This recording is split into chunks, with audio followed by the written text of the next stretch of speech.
My fellow Americans, I'm speaking to you tonight from the Oval Office. Before I begin, let me speak to important news from earlier today. After 8 months of nonstop negotiation, by my administration, a ceasefire and a hostage deal has been reached by Israel and Hamas, the elements of which I laid out in great detail in May of this year. This plan was developed and negotiated by my team, and will be largely implemented by the incoming administration. That's why I told my team to keep the incoming administration fully informed, because that's how it should be, working together as Americans. This will be my final address to you from the American people from the Oval Office, from this desk as president. And I've been thinking a lot about who we are, and maybe more importantly, who we should be. Long ago in New York Harbor, an iron worker installed beam after beam, day after day. He was joined by steel workers, stonemasons, engineers. They built not just a single structure, but a beacon of freedom. The very idea of America was so big, we felt the entire world needed to see. The Statue of Liberty, a gift from France after our Civil War. Like the very idea of America, it was built not by one person, but by many people, from every background and from around the world. Like America, the Statue of Liberty is not standing still. Her foot literally steps forward atop a broken chain of human bondage. She's on the march, and she literally moves. She was built to sway back and forth to withstand the fury of stormy weather, to stand the test of time because storms are always coming. She sways a few inches, but she never falls into the current below. An engineering marvel. The Statue of Liberty is also an enduring symbol of the soul of our nation. A soul shaped by forces that bring us together and by forces that pull us apart. And yet through good times and tough times, we've withstood it all. A nation of pioneers and explorers, of dreamers and doers, of ancestors native to this land, of ancestors who came by force, a nation of immigrants who came to build a better life, a nation holding the torch of the most powerful idea ever in the history of the world, that all of us are created equal, that all of us deserve to be treated with dignity, justice, and fairness, that democracy must defend and be defined and be imposed, moved in every way possible. Our rights, our freedoms, our dreams. But we know the idea of America, our institution, our people, our values that uphold it are constantly being tested. Ongoing debates about power and the exercise of power, but whether we lead by the example of our power or the power of our example, whether we show the courage to stand up to the abuse of power or we yield to it. After 50 years at the center of all of this, I know that believing in the idea of America means respecting the institutions that govern a free society, the presidency, the Congress, the courts, a free and independent press, institutions that are rooted, they just might not reflect the timeless words, but they echo the words of the Declaration of Independence. We hold these truths to be self-evident. Rooted in the timeless words of the Constitution, we the people. Our system of separation of powers, checks and balances. It may not be perfect, but it's maintained our democracy for nearly 250 years, longer than any other nation in history that's ever tried such a bold experiment. In the past 4 years, our democracy has held strong. And every day I've kept my commitment to be president for all Americans through one of the toughest periods in our nation's history. I've had a great partner in Vice President Kamala Harris. It's been the honor of my life to see the resilience of essential workers getting us through a once-in-a-century pandemic, the heroism of service members and first responders keeping us safe, the determination of advocates standing up for our rights and our freedoms, instead of losing their jobs to an economic crisis that we inherited. Millions of Americans now have the dignity of work. Millions of entrepreneurs and companies creating new businesses and industries, hiring American workers, using American products. And together, we've launched a new era of American possibilities. One of the greatest modernizations of infrastructure in our entire history, from new roads, bridges, clean water, affordable high-speed internet for every American. We invented the semiconductor, smaller than the tip of my little finger, and now is bringing those chip factories and those jobs back to America where they belong, creating thousands of jobs. Finally, giving Medicare the power to negotiate lower prescription drug prices for millions of seniors. And finally, doing something to protect our children and our families by passing the most significant gun safety law in 30 years and bringing violent crime to a 50-year low, meeting our sacred obligation to over 1 million veterans so far who are exposed to toxic materials, and to their families, providing medical care and education benefits and more for their families. You know, it will take time to feel the full impact of all we've done together. But the seeds are planted, and they'll grow and they'll bloom for decades to come. At home, we've created nearly 17 million new jobs, more than any other single administration, a single term. More people have health care than ever before. And overseas, we've strengthened NATO. Ukraine is still free. And we pulled ahead of our competition with China. And so much more. I'm so proud of how much we've accomplished together for the American people. And I wish the incoming administration success, because I want America to succeed. That's why I've upheld my duty to ensure a peaceful and orderly transition of power, to ensure we lead by the power of our example. I have no doubt that America is in a position to continue to succeed. That's why my farewell address tonight, I want to warn the country of some things that give me great concern. This is a dangerous and that's a dangerous concentration of power in the hands of a very few ultra-wealthy people. And the dangerous consequences if their abuse of power is left unchecked. Today, an oligarchy is taking shape in America of extreme wealth, power, and influence that literally threatens our entire democracy, our basic rights and freedoms, and a fair shot for everyone to get ahead.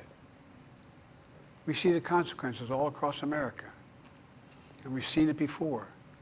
More than a century ago, but the American people stood up to the robber barons back then and busted the trusts. They didn't punish the wealthy. Just made the wealthy play by the rules everybody else had to. Workers want rights to earn their fair share. You know, they were dealt into the deal, and it helped put us on a path to building the largest middle class, the most prosperous century any nation in the world has ever seen. And we've got to do that again. In the last 4 years, that's exactly what we've done. People should be able to make as much as they can, but play by the same rules. Pay their fair share of taxes. So much is at stake. Right now, the existential threat of climate change has never been clearer. Just look across the country, from California to North Carolina. That's why I signed the most significant climate and clean energy law ever in the history of the world, and the rest of the world is trying to model it now. It's working, creating jobs and industries of the future. Now, we've proven we don't have to choose between protecting the environment and growing the economy. We're doing both. But powerful forces want to wield their unchecked influence to eliminate the steps we've taken to tackle the climate crisis, to serve their own interest for power and profit. We must not be bullied into sacrificing the future of our children and our grandchildren. We must keep pushing forward and push faster. There's no time to waste. It's also clear that American leadership in technology is an unparalleled source of innovation that can transform lives. We see the same dangers of the concentration of technology, power, and wealth. You know, his farewell address, President Eisenhower spoke of the dangers of the military-industrial complex. He warned us then about, and I quote, the potential for the disastrous rise of misplaced power, end of quote. 6 decades later, I'm equally concerned about the potential rise of a tech-industrial complex that could pose real dangers for our country as well. Americans are being buried under an avalanche of misinformation and disinformation, enabling the abuse of power. The free press is crumbling. Editors are disappearing. Social media is giving up on fact-checking. The truth is smothered by lies told for power and for profit. We must hold the social platforms accountable to protect our children, our families, and our very democracy from the abuse of power. Meanwhile, artificial intelligence is the most consequential technology of our time, perhaps of all time. Nothing offers more profound possibilities and risk for our economy and our security, our society, for humanity. Artificial intelligence even has the potential to help us answer my call to end cancer as we know it.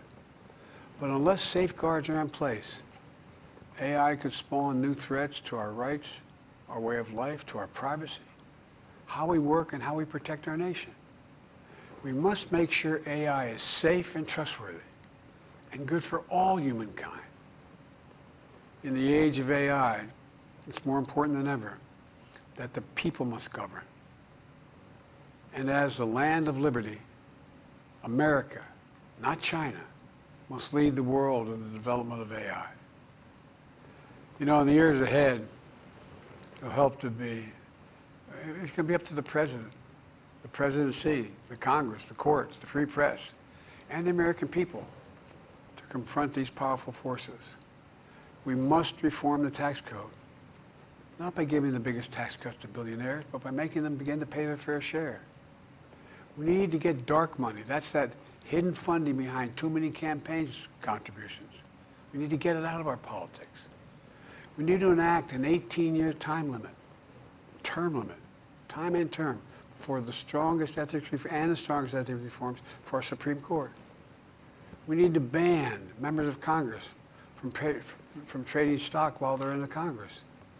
We need to amend the Constitution to make clear that no president is immune from crimes that he or she commits while in office. The president's power is not limited. It's not absolute, and it shouldn't be. And in a democracy, there's another danger to the concentration of power and wealth. It erodes a sense of unity and common purpose. It causes distrust and division. Participating in our democracy becomes exhausting and even disillusioning. And people don't feel like they have a fair shot. We have to stay engaged in the process. I know it's frustrating. A fair shot is what makes America, America. Everyone's entitled to a fair shot. Not a guarantee, but just a fair shot. An even playing field.